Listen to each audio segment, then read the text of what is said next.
Why would a man or a woman risk a family, a future, a life built together for a moment that often ends in guilt, shame, and chaos? We think we know. We say, they were selfish, they wanted more, they were tempted. But what if the truth cuts deeper than that? What if cheating is almost never about the other person and more about a desperate attempt to feel alive again? This isn't just about betrayal. This is about identity, emotional starvation, and the quiet psychological unraveling most people never see coming. Because people don't wake up and decide to burn down their lives. They slip slowly, silently, till one day they're in someone else's bed wondering how they got there. If you think infidelity is about sex, you're only seeing the surface. The real reason people cheat is far more disturbing and far more common than you think. And if you don't understand it, you'll never see the warning signs until it's already too late. Why do people cheat? Is it lust, or is it something more horrifying, something far more familiar to you than you'd care to admit? You think people cheat because they want sex. You believe it's impulsive, selfish, even evil. And sometimes, yes, those things are true. But there's a deeper truth that no one wants to look at because it stares back like a mirror. People often cheat not because they crave someone's body, but because they ache to feel seen again, even if just for a moment. Let me ask you something. When was the last time you truly felt desired? Not physically, but existentially. When was the last time you looked at your partner and thought, they see me? They still choose me.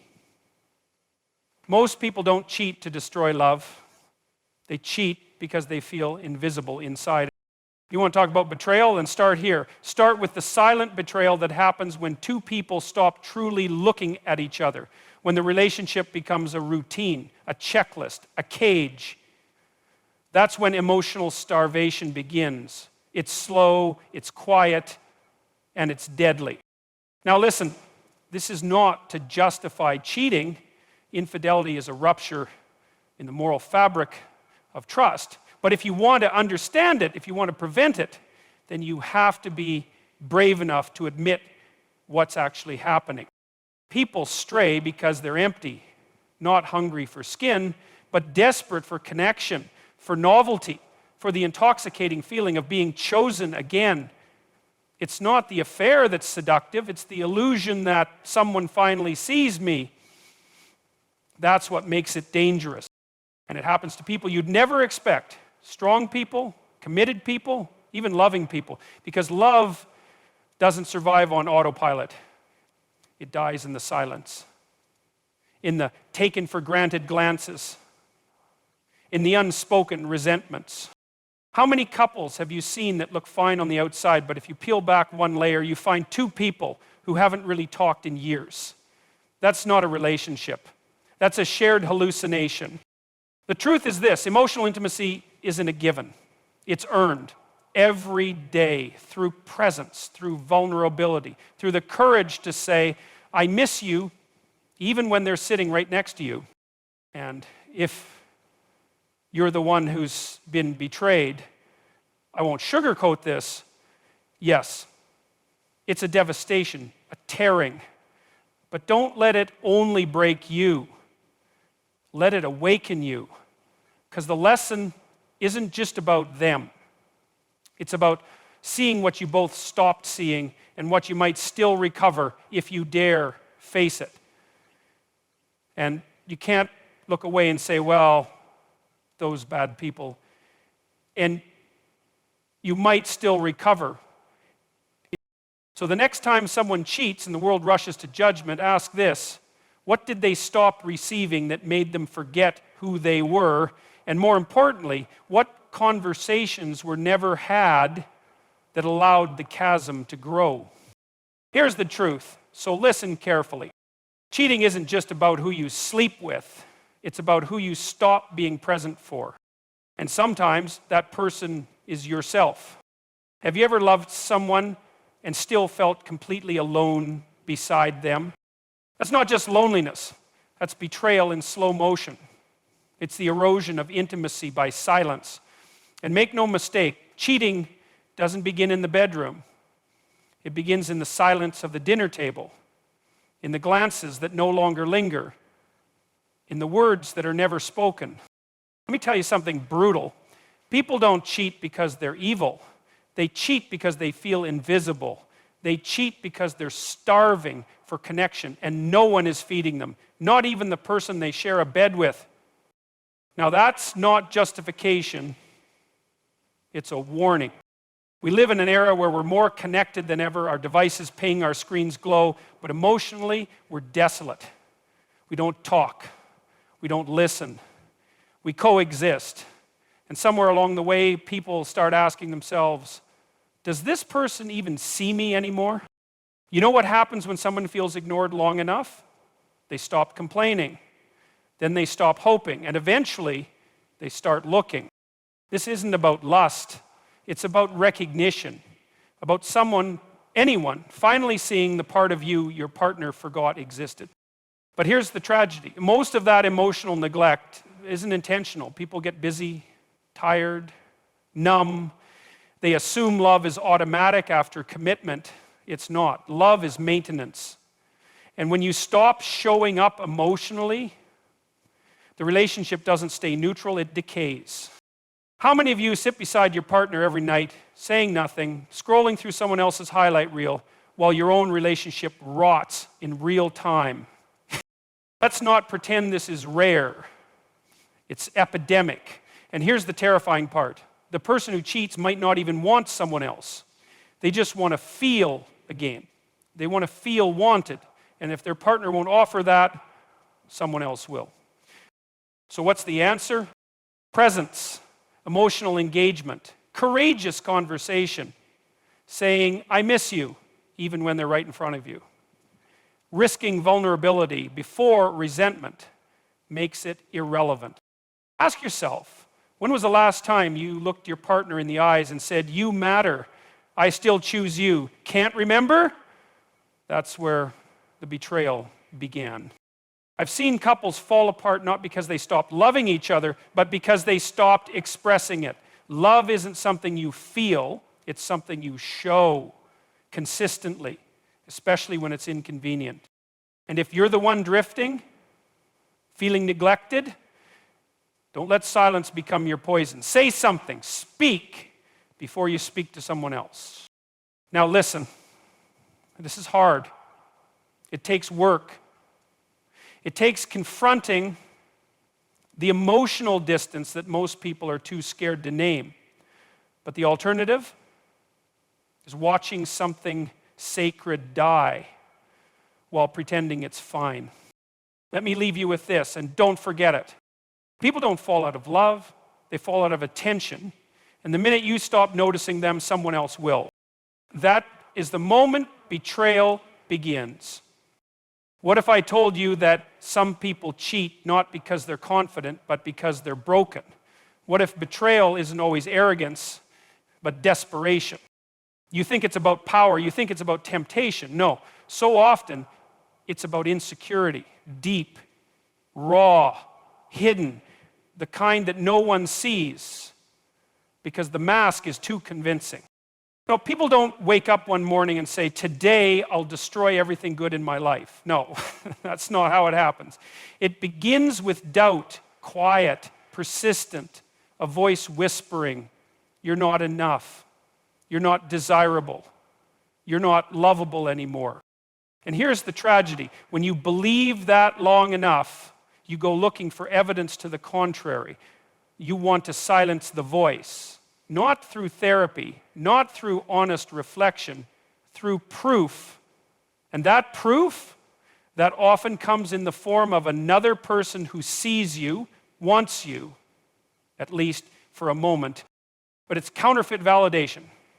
A hit of dopamine for a starving soul, and then it's gone. Have you ever met someone who's constantly searching for external approval, whether from strangers, flings, or social media? That person isn't fulfilled. They're bleeding self-worth. Their betrayal isn't just against their partner, it's against their own identity. That's where the self-destruction begins. Now, let me be clear. This isn't an excuse. It's a diagnosis, because if you don't understand the sickness, you can't heal it. See, our culture has this myth that those who cheat are selfish, yes, but also powerful, assertive, in control. The truth? Many are profoundly insecure.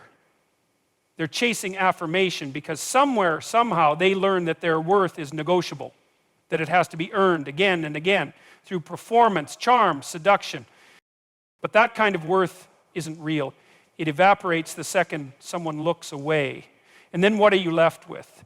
Emptiness, shame, and guilt so corrosive it can collapse your entire sense of self. So if you're the one tempted, listen carefully. You don't need another person to see you. You need to see yourself. Not the curated version, not the confident mask. The real you, the one you've been avoiding in the mirror. And if you've been betrayed, don't just ask, why did they do this to me? Ask, what pain were they hiding that I never saw? It doesn't mean you're responsible, but it means you're choosing insight over vengeance, and insight leads to healing. Relationships aren't destroyed by a single act. They're eroded by 1,000 unmet emotional needs, 1,000 conversations that never happened, and 100 silent screams for validation no one answered. Let me ask you this. How much of what we call cheating is really someone screaming, am I still worthy of love? And how much pain could we prevent if we taught people to answer that question before they go looking for someone else to answer it for them?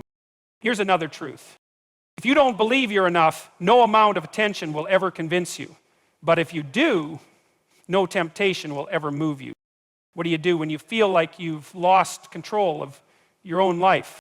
When your job is suffocating, your marriage is strained, your self-worth is crumbling, and you feel like you're just reacting, surviving, fading, some people cheat.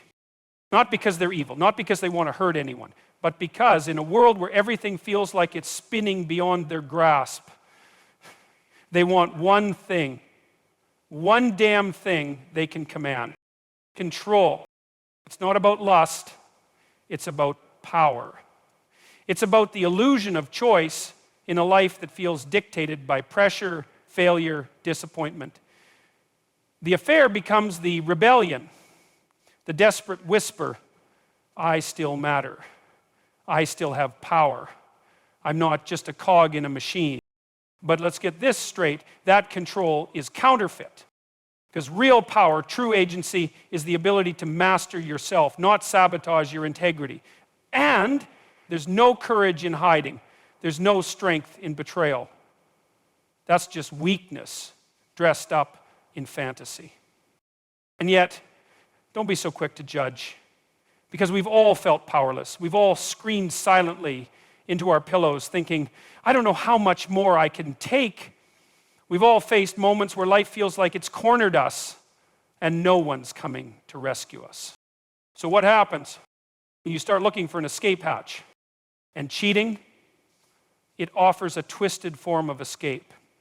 Not just from your relationship, but from yourself, from the shame, from the failure, from the pain of feeling invisible in your own story.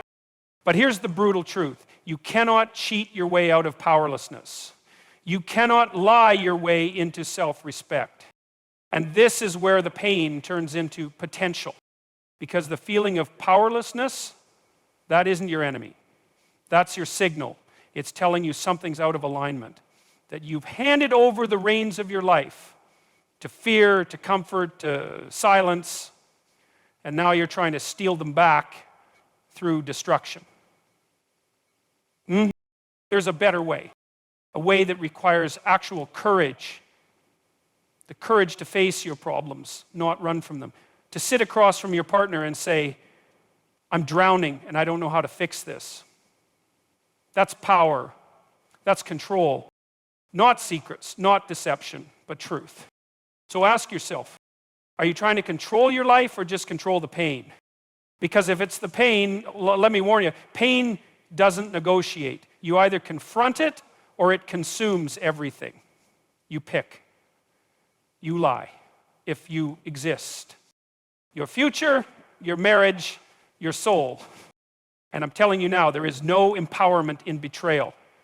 Real control comes from rebuilding your habits, your words, your actions, until your life becomes something you don't need to escape from anymore. You don't need a secret lover. You need a spy. Listen carefully. If you want control, start with the hardest thing to control, yourself. That's where freedom begins. And that changes everything.